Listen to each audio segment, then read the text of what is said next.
আজকে এমন একটা রেসিপি নিয়ে হাজির হয়েছি যেটা ছোট থেকে বড়রা সকলেই পছন্দ করবে আর খুবই চটজলদি তৈরি হয়ে যায় আর খেতে কিন্তু ভীষণ টেস্টি হয়। ভিডিও দেখে আশা করি বুঝতেই পেরেছেন কিসের রেসিপি আজকে শেয়ার করতে চলেছি।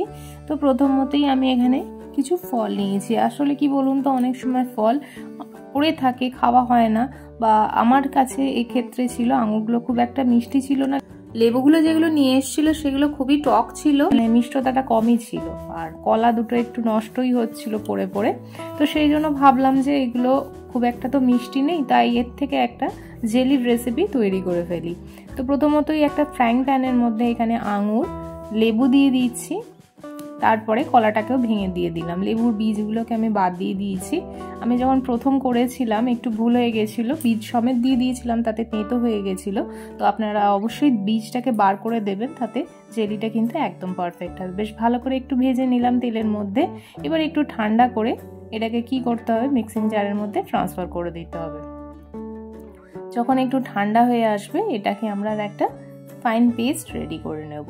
এইভাবে আপনারা বাড়িতে এরকম ফ্রুট জ্যাম বা জেলি যাই বলেন না কেন তৈরি করে অনায়াসে বাচ্চাদের সার্ভ করতে পারেন। আপনারা এটাকে ভাত, রুটি, ইভেন কি ব্রেডের ওপরে লাগিয়েও অনায়াসে খেতে পারেন।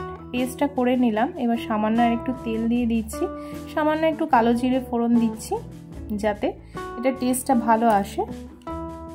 এবার আমাদের যেটা করতে হবে সেটা হচ্ছে একটা ছাঁকনি নিয়ে যে ফলের যে পেস্টটা আমরা তৈরি করেছিলাম সেটাকে এই ছাঁকনির মধ্য দিয়ে অল্প অল্প করে এরকম করে ছেঁকে নিতে হবে। সামান্য একটু জলও ব্যবহার করা যেতে পারে। এরকম করে ছেঁকে নিতে নিতে এরকম এই ছিবড়ের মতো অংশটা আপনারা পাবেন ভালো করে চেপে চেপে। তো এই ছিবড়ের মতো অংশটা আমরা ফেলে দিচ্ছি, শুধুমাত্র পিউরিটা এখানে নিয়ে নিলাম।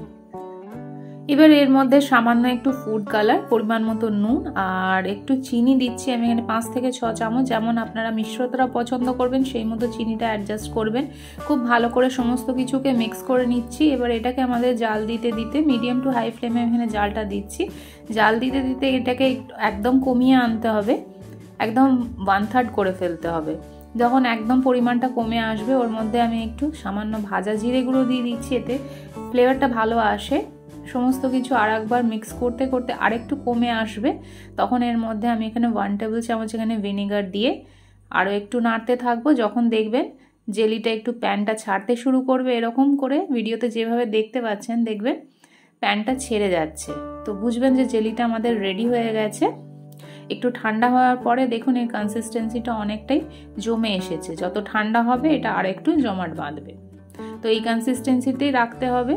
তো এই জেলিটা আপনারা জ্যাম বা জেলি যেটাই বলেন না কেন খুব অনায়াসে বাড়িতে তৈরি করতে পারেন। বাচ্চা থেকে বড়রা সকলেই কিন্তু খুব মজা করে খাবে।